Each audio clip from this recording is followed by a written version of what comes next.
I grabbed a hat from my local Walmart, one from your closet will do, and we're gonna transform this into something beautiful for your front door. And we're gonna start with these yellow ones and just snip off each stem. We're gonna add a little bit of hot glue to each stem and then make sure that that stem is touching the fabric of the hat.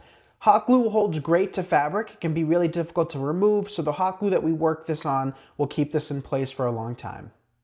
Now that we've added our yellow, we're going to come back in with these white flowers. It's a little bit of a different texture and there's a lot of greenery that will look nice against this hat. Dip our stems into some hot glue and start placing these throughout. This is going to break up the texture, make it look a little bit more fuller and grander, and add a little pop of white. And while at Nick's Seasonal Decor, we have all sorts of polka dot ribbons. I think this yellow polka dot is perfect for summer. So what we're going to do is we're going to cut a length off for some tails to run below the hat. About 24 inches on either side will do. So we'll create loops about 4 inches across. We'll do 1, 2, and then just one more loop in the middle. That doesn't have to be very long at all. We'll take our tails, we'll place them underneath our little bow, and secure our bow with a piece of wire. To take our bow to the next level, we're going to take our tails, fold them in half, and then take our scissors and dovetail. You can wire this straight through the hat, but in case you don't want to damage your hat, you can just snip the wires off, add a little bit of hot glue, about that much, and then you can come back to your hat and poke it in. With all the greenery we've added, with that contact of the hot glue and the greenery, it'll keep it in place. And here is how our hat turned out, and I absolutely love it. It was so inexpensive and easy to do. You can do this in any color combo for any season and holiday. I have it just hanging on a wreath hook on my door. You could also attach a little hanger on the top of the hat. Time to break out of jail. That is, the Walmart ball jail. You also need some green reindeer moss. Start by spray painting the Walmart ball with moss green spray paint. The exact shade really doesn't matter. In fact, I used 2 different spray paints I already had in 2 different shades of green. Find a large bowl and fill it with all of your green moss. Separate the large pieces and stretch out any chunks that are thick. I recommend wearing a glove on one hand as this can get a little messy. With a can of General Spray adhesive, spritz a small portion of the ball with the adhesive. Take a small patch of green moss and press it onto the ball in the sticky area. Press and hold for a few seconds to make sure it sticks. Continue to spray the ball and attach the green moss to the outside. I found it works best if you work in small areas to spray and then spread the moss into thin layers. When I tried to add thick moss, it fell off after a bit because of its weight. Once you cover the entire ball with spray adhesive and moss, give the entire moss-covered ball an overall coat of the spray adhesive. It's just like using hairspray on a head of hair. Style it in a woven basket for a textured boho look. Or place in a low, colored glass bowl for a more modern look. And for a traditional look, a large ceramic pot is perfect for this moss-covered ball. So I picked up 2 different styles of placemats. So I chose this one, or actually Alex chose this one, and I chose the beige. This one's going to be a neutral everyday door hanger, so we're going to turn a placemat into a door hanger. I also have this little bit of leftover wire, and this is what we're going to use to create a hanger.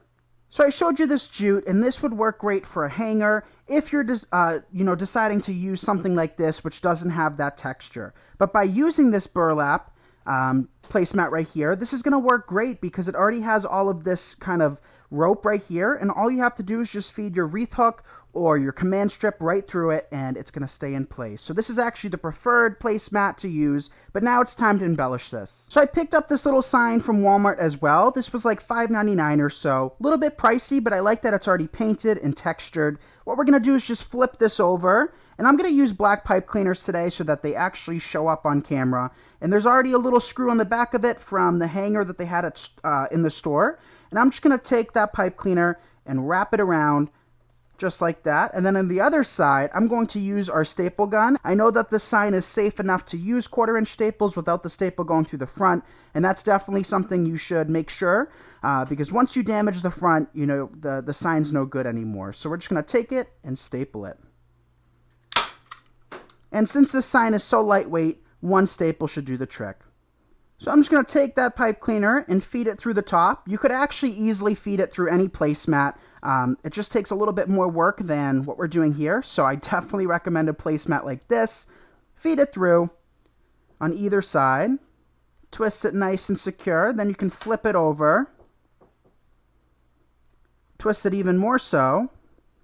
And the reason I like to twist it more is because I like it to actually be longer. That way I know that it's well wrapped. And then that way I can actually just take it and bend it right back into the jute placemat. Up next, we're going to take this magnolia spray. And these are like $1.99. And what we're going to do is just take it, bend some of the leaves backwards, flip it over. Firstly, remove the tag. I'm the worst at doing that. Remove your tag and then snip off the stem. So you don't need all of that stem length. What we have here is essentially a swag. And to secure this, I'm going to use a zip tie. So just feed your zip tie through. Place your magnolia on it.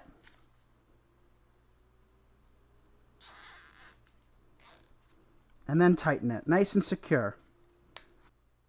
So I typically like to work with greenery first, not always, but typically. So we're going to start with a little bit of this foliage, and it's not going to require too much glue because the jute holds, you know, the hot glue perfectly. So if you're placing something with the jute, just know that it might be a little bit more difficult to remove than it would on like a plastic base because the jute holds that glue perfectly. So let's work in all of these leaves.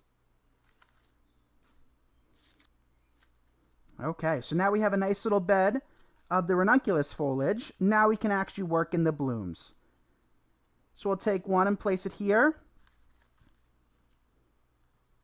And another one will sit there. And our third one will sit there. Up next, we have this ranunculus spray, and we have these in a bunch of different colors. I'm just going to actually pop off the heads instead of cutting them, and we don't need much of a stem length for this whatsoever. And I'll also remove that foliage so we can cover up the stem from the magnolia and cover up that zip tie as well. So it really doesn't require a whole lot, and this project can be done for less than $10. So now let's glue these in place. So I have a little bit of leftover foliage, and we're actually going to use this to our advantage. I'm just going to snip into smaller clusters so we can distribute it a little bit better. And you could stop at whatever point. You know, one of the things that makes crafting and designing so much fun is that you can do it however you like, right? So if you don't like, you know, this type of foliage I'm using, feel free to substitute it with whatever you have on hand is what I recommend first, or whatever you like. So just taking a little bit of this is adding some finer texture because we have that broadleaf magnolia, and that's all that is necessary. So let's hang this design up and show you the finished reveal.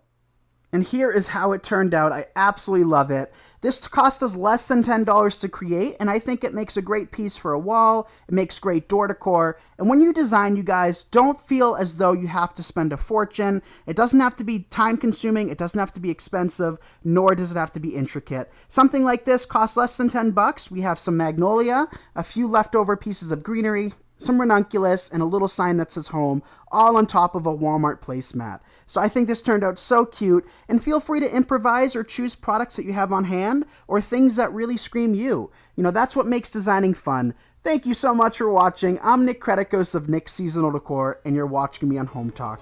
Bye.